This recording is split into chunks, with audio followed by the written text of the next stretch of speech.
Hi everyone. Today we will be covering maintaining professional boundaries. This module will be covering task list items E1, effectively communicate with the supervisor in an ongoing manner, F2, respond appropriately to feedback and maintain or improve performance accordingly, and F4, maintain professional boundaries. This training program is based on the RBT task list and is designed to meet the 40-hour training requirement for RBT certification. The program is offered independent of the BACB.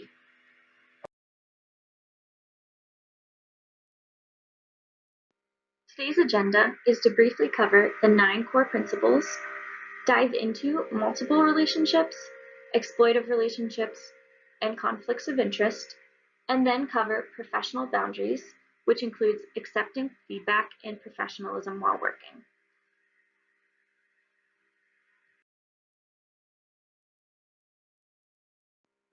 Moving on to the 9 core principles. These are principles that everyone who is practicing behavior analysis should abide by. Do no harm is the first principle. It focuses on benefiting our clients and minimizing any harm and/or damage that can be done. The second core principle is respecting autonomy. We should work to increase our clients' independence while working with them so that they can be as autonomous as possible. The third core principle is benefiting others. The main benefits should be attained by our primary client. However, benefits to others should be considered as well. These can be family members, caretakers, teachers, even the community. The fourth core principle is being just. You should ask yourself, how would you like to be treated? Following the golden rule, you should do unto others as you would want done unto yourself. The fifth core principle, being faithful, involves maintaining trust with those who you work with, whether it be your client, their family, your supervisors, or your supervisees. The sixth core principle is according dignity. All of our clients are more than just that. They are human beings as well, and we need to always maintain their dignity. They have the same rights as you and I, and should be allowed access to those rights and our respect. The seventh core principle is treating others with caring and compassion. This principle is pretty straightforward. We should exhibit behaviors that show compassion towards our clients, and we should always care for them. Empathize. Put yourself in their shoes and make decisions from there. The eighth core principle is the pursuit of excellence. Those practicing behavior analysis have an obligation to always pursue excellence, whether that be working within and expanding their scope of competence, attending conferences, reading newly published literature, and much more. The final core principle is accepting accountability. Behavior analysts should accept responsibility and identify when treatments are ineffective. Technicians should acknowledge if they are incorrectly implementing interventions and take steps to fix mistakes. Now that we've briefly covered the 9 core principles, we will be focusing on the first core principle, do no harm, in this module.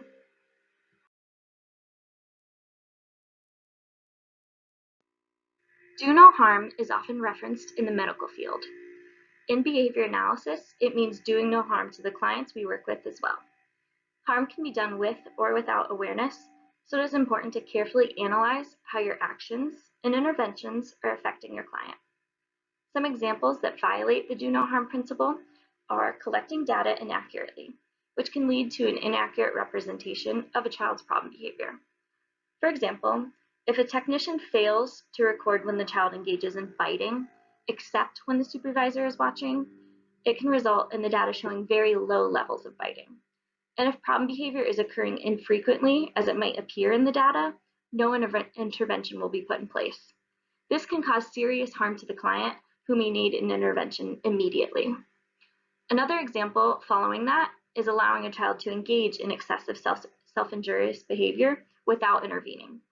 Oftentimes, before intervening, behavior analysts need baseline data to show that there is a need for intervention. However, it is unethical to allow a child to engage in excessive self-injurious behavior before implementing an intervention. It should be addressed immediately to minimize any harm that is done.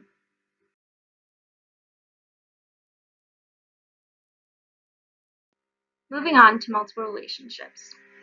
A multiple relationship, by definition, occurs when a psychologist is in a professional role with a person and at the same time is in another role with the same person, or at the same time is in a relationship with a person closely associated with or related to the person with whom the person has the professional relationship with, or promises to enter into another relationship in the future with the person or a person closely associated with or related to that person.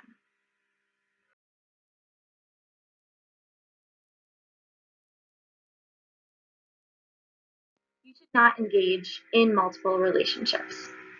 For example, the kids at the practicum are your clients as well as their families.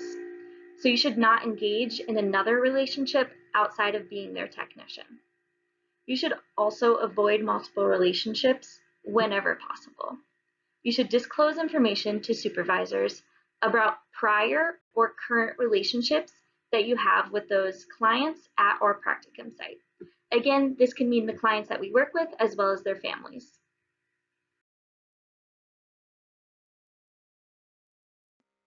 The RBT Ethics Code specifically covers multiple relationships.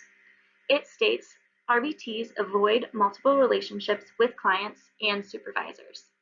If they find that a multiple relationship has developed due to unforeseen circumstances, they inform their supervisor and work to resolve it.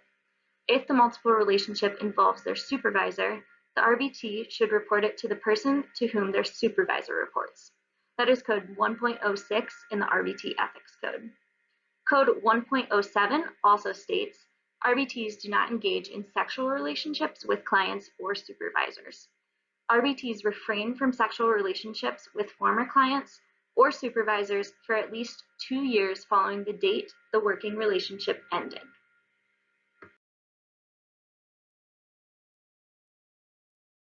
Now we're going to apply what we just learned. You begin working at West Campus and you notice that your friend's son, Brian, is in the classroom. You're paired with him and asked to be his technician for the summer. What should you do if you're paired with a client whom you know prior to working with them? Should you A. Text his mom and ask her what skills she'd like you to work on? B. Work with him. There's no need to disclose this information. C. Let your program specialist know that you know Brian. Or D. Ask Brian's mom if it's okay to work with him. Please pull up your homework sheet, which looks like this. You should fill in the question, what should you do if you're paired with a client whom you know prior to working with them, under the question column. I'll now give you some time to answer this question.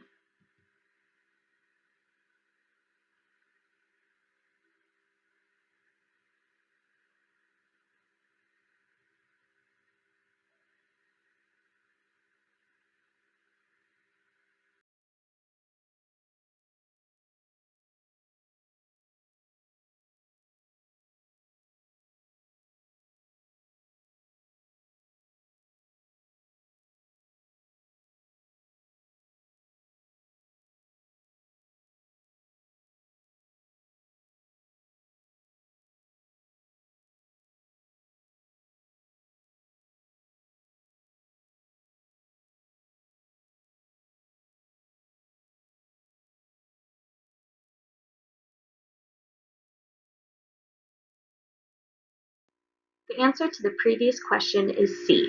Let your program specialist know that you know Brian. Your client here is Brian, but his family, as I said before, is also a client that we serve. If you are friends with his mom, it is unethical for you to also be his technician. This would create a multiple relationship, friend and client. By having this multiple relationship, it could impact the way that you provide services and should be avoided at all costs. If this were to occur, you should let your program specialist know that you are friends with Brian's mom and cannot work with him. Your program specialist should then assign you to a new client. Again, pull up your homework sheet, which looks like this. Fill in on your homework sheet the answer C. Let your program specialist know that you know Brian in the answer column. I'll now give you some time to get that filled in.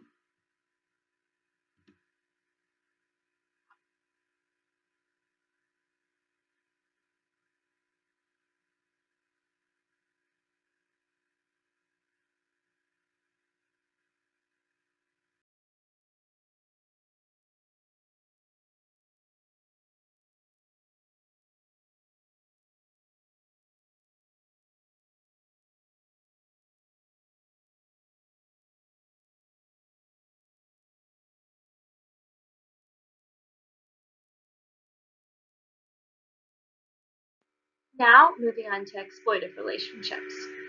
Multiple relationships can often create exploitive relationships.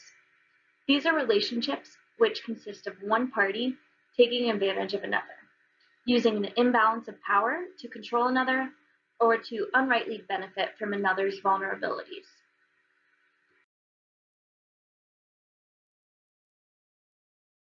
Moving on to another example, let's pretend that you do not disclose that Brian's mom is your friend. You begin providing services as his technician and continue your friendship with his mom. One day, you ask his mom if she can dog sit for you while you're out of town over the weekend. She explains she's too busy to dog sit, and you reply, I told Brian that you would dog sit during therapy today. He's going to be really disappointed. I'm going to have to cancel my trip. Working as a technician with Brian is really exhausting. I could really use this vacation. Brian's mom then agrees to dog sit. Is this an example of an exploitive relationship? A, this is not an exploitive relationship, or B, this is clearly an exploitive relationship. Now, again, fill in on your homework sheet the question, is this an exploitive relationship? I'll now give you some time to answer this question.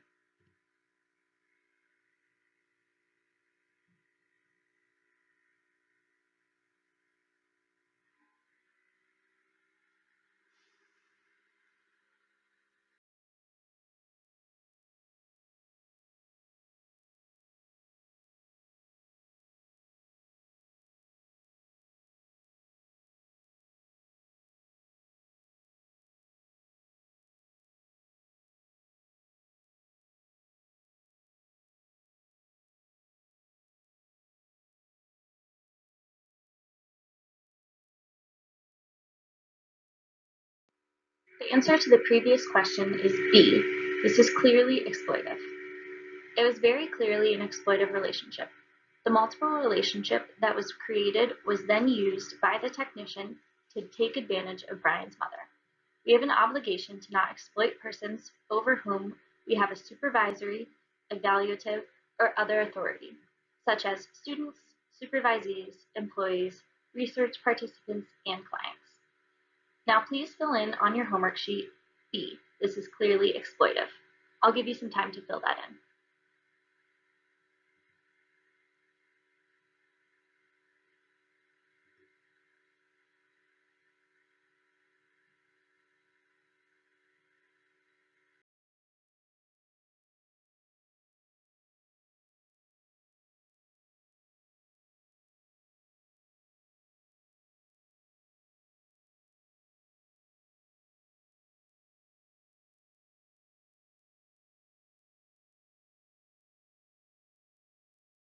The next topic we are covering is conflicts of interest.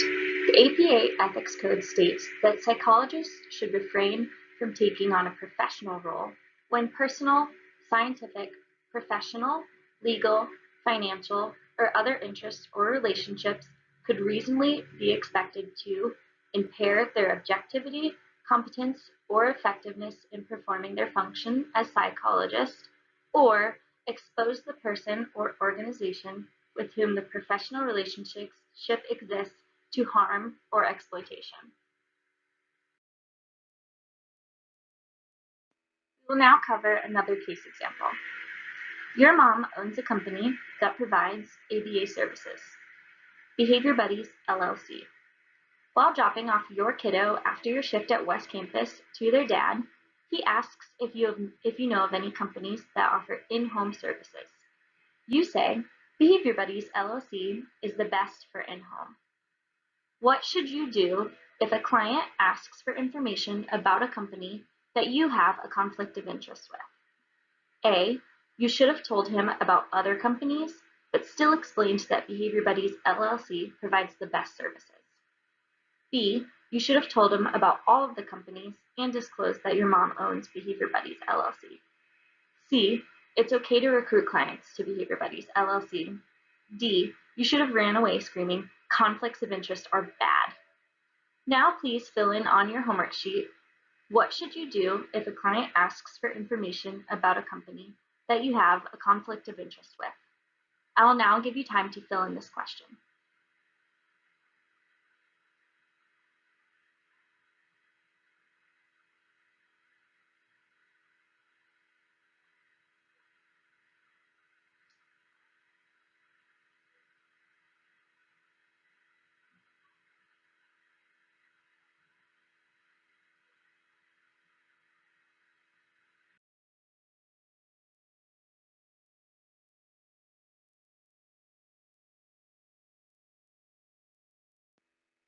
The answer to the previous question was B.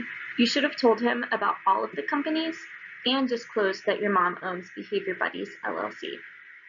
You should have told him about all of the companies and disclosed that information.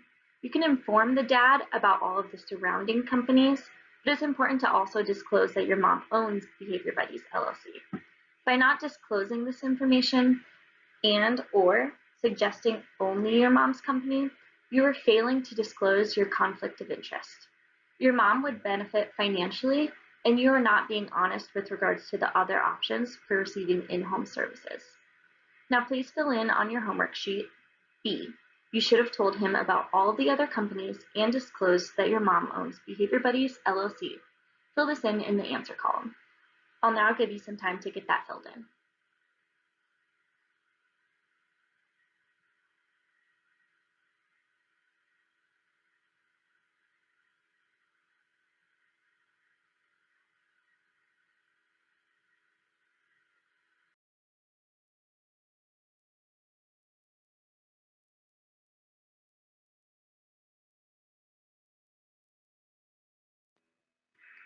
Now we'll move on to the topic of professional boundaries.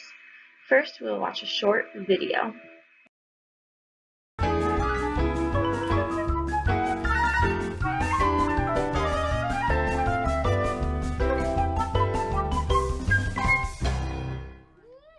It is important to have a clear understanding of the role of the RBT within the service delivery system. They must communicate with family, caregivers, and other professionals as appropriate. The shoes have been an ongoing issue. They also provide ABA services as specified, collect data, and collaborate with other members of their client's team to provide the best services possible. Like, he really loves this, and Kiana is always here. Behavior technicians will juggle many responsibilities. In addition to being able to carry out behavioral treatment plans, there are a number of other important professional skills you will need to have.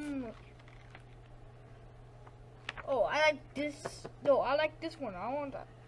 A Mustang? Yeah, That's cool. Mustang. Effective communication between practitioners and their supervisors is pivotal to any workplace, but this needs extra attention when our client's progress is at stake. What is expected as effective communication may depend on your work environment. Make sure you are in the loop on what your supervisor expects in regards to communication and record keeping. In addition to communicating changes within a program or with the client's daily routine, practitioners need to become skilled at responding appropriately to feedback and maintaining or improving performance accordingly. Here's a good one. Read that one. Samuel came to observe one of my sessions. I was struggling with teaching a particular program and Samuel jumped in. He was able to teach the client the skill with no problems. He does a great job getting through to kids. But I didn't really get a chance to try it or learn how to do it myself. I need someone to coach me. Let's see that. I know this handwriting, Amy. I don't think that they should be read out loud. I agree. But Samuel wanted to do it this way. I thought we were a family.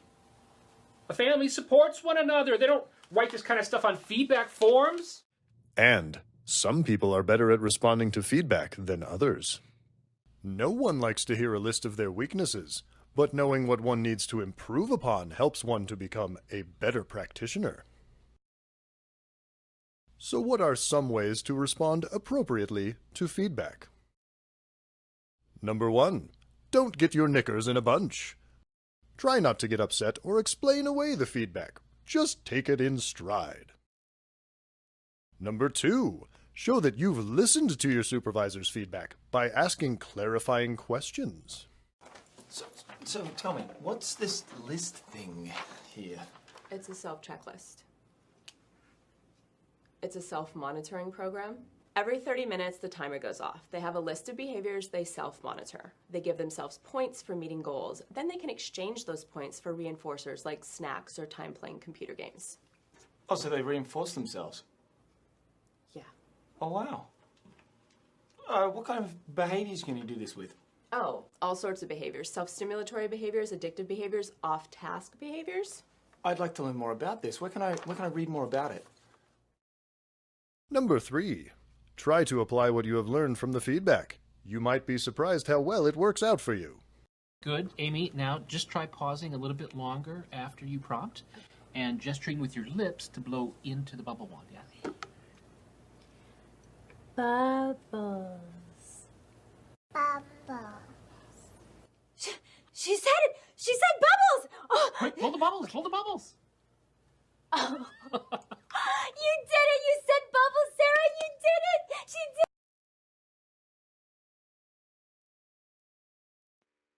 You should be frequently receiving feedback from and giving feedback to your supervisors. Within our practicum, you should receive a weekly monitoring score and weekly, if not daily, supervision. When receiving feedback, it is important to avoid becoming defensive if the feedback that you're receiving is corrective feedback. It is also important to self-reflect during this time so that you can analyze your behaviors and then you'll be able to more accurately implement the feedback that was given to you. You should also give frequent feedback to your supervisors. They should be soliciting your feedback, but if they're not, you can utilize times when you see them to give them feedback. For example, we hold weekly kid meetings. Most importantly, to maintain a professional relationship with your supervisor, you should always be keeping open and honest communication.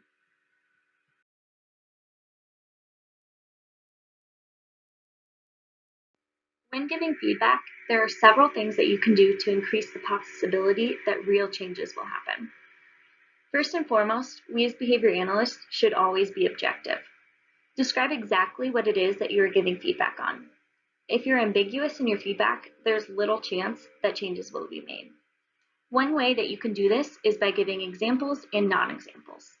You can say, it really helps me when the agenda is filled out before our meeting. I like knowing what points we'll be talking about so that I can come prepared with any questions I have about those topics. You could also give a non-example and say, sometimes when you put just issues in the meeting agenda, I'm not really sure if you mean issues with the interventions or if you mean issues that little Johnny is having. With feedback that you give, it should always be given in a timely manner. If you want to see immediate changes, you should provide feedback sooner rather than later. Also, the closer in proximity to the behaviors happening, the easier it will be to remember exactly what happened and what needs to be changed. Nobody enjoys giving or receiving corrective feedback, so being positive can make it that much less aversive. When giving feedback, using I sentences instead of you sentences can decrease the chances of someone getting defensive. For example, if you were to say, I am struggling to keep up with the pacing. I think that I could benefit from some more supervision, is much less aversive than hearing, you're never around to watch me work with Johnny. Reframing can also keep things in a positive light. Instead of saying, this intervention sucks and it's not working, you can say, Johnny has been such a quick learner with all of his programs, except imitation. I really want to be able to see him imitate, but for some reason this intervention isn't working as well as the other interventions have with him. Finally, with every problem you see or bring up, you should always be offering a solution. For example, with wanting more supervision time, you could mention to your supervisor, I'm struggling to keep up with the pacing. I think that I could benefit from some more supervision. And then you could also say that you know that you are super busy on site with your other clients also. The main time that you struggle with is usually right after lunch when you run icon exchange. So would it be possible for them to supervise you during that time instead of before lunch?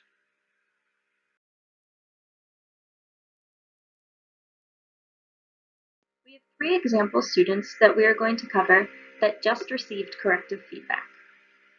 Student A, their program specialist tells them during a kid meeting to not use descriptive praise. They don't agree with their program specialist, so they continue using descriptive praise with the client. Student B, their program specialist tells them during a kid meeting to not use descriptive praise. They quickly respond with, I only did that because I heard another tech do it. Student C, their program specialist tells them during a kid meeting to not use descriptive praise. In future sessions with their client, they stick to good job instead of good job sitting on the chair, but they don't understand why they have to do that.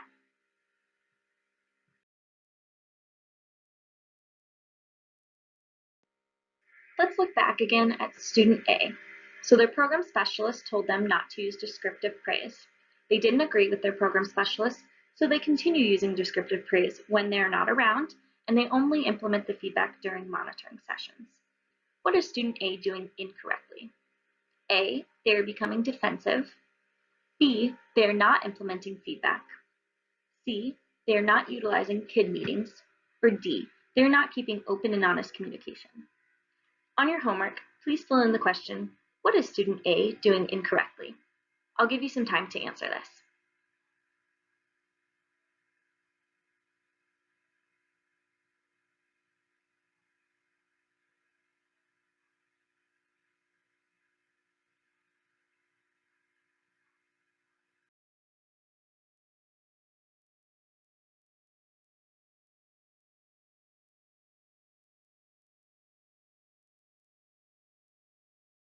Looking again at student B, their program specialist told them during a KID meeting to not use descriptive praise, and they quickly responded with, I only did that because I heard another tech do it.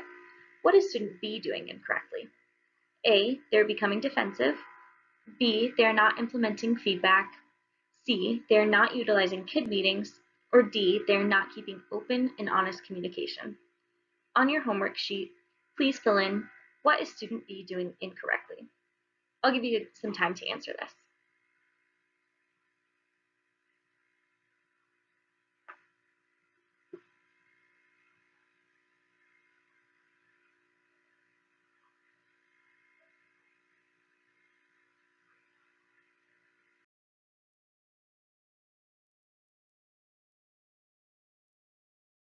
Finally, let's look at student C again. Their program specialist told them during a KID meeting to not use descriptive praise, and then in future sessions with their client, they stick to good job instead of good job sitting on the chair. But they didn't understand why they had to do it. What is student C doing incorrectly? A, they're becoming defensive. B, they're not implementing feedback. C, they're not utilizing KID meetings. Or D, they're not keeping open and honest communication. On your homework sheet, please fill in, what is student C doing incorrectly? And again, I'll give you a little bit of time to answer this.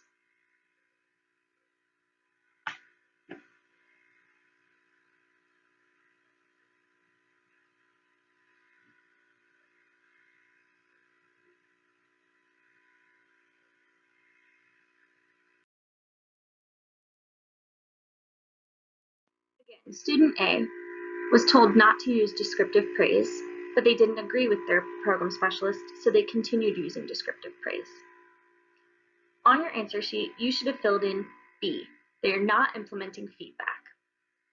Student B, their program specialist told them the same, to not use descriptive praise, and they responded quickly with, I only did that because I heard another tech do it. On your answer sheet, you should have filled in A. They're becoming defensive. And finally, student C, their program specialist told them to not use descriptive praise, and then in future sessions, they implemented that feedback. However, they didn't understand why they had to do it. On your answer sheet, you should have filled in D. They are not keeping open and honest communication. Make sure that you have all of these answers filled in on your answer sheet.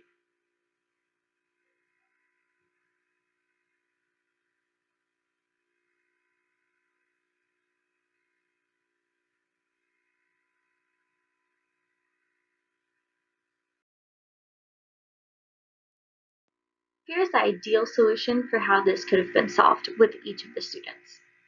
When given feedback, here are some steps that you can follow. Prevent your first immediate reaction. Listen intently to understand the feedback. Thank them for the feedback. Ask for rationale if needed, and then implement and ask for additional feedback. By following these steps, you can avoid becoming defensive, are able to communicate honestly, and then can implement the feedback with fidelity.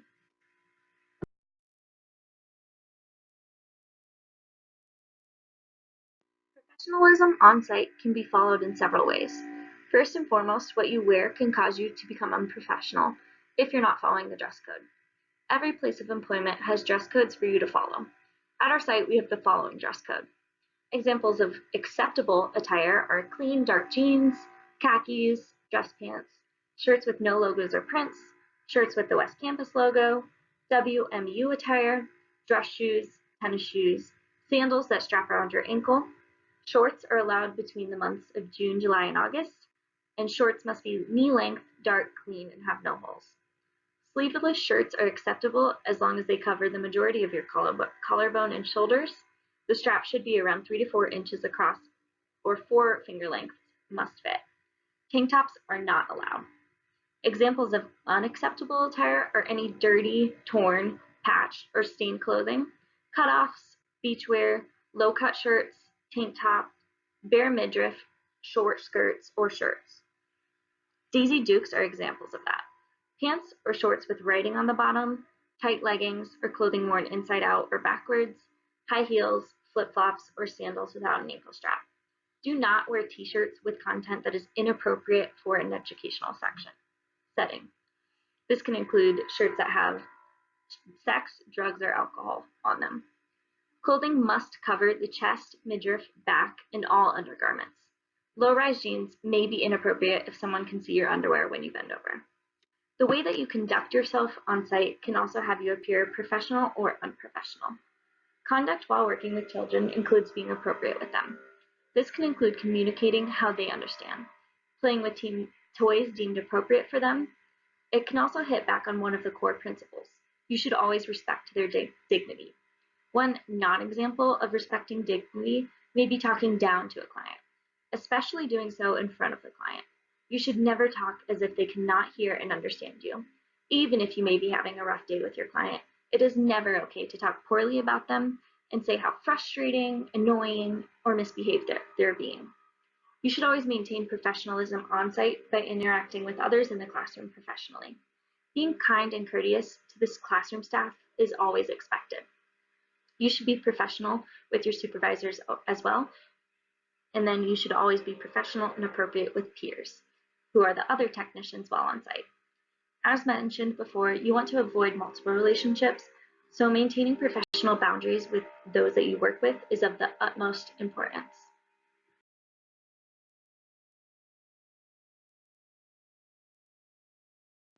Information from today's module can be found using the following references. Please make sure to turn in your homework and take the quiz following this module.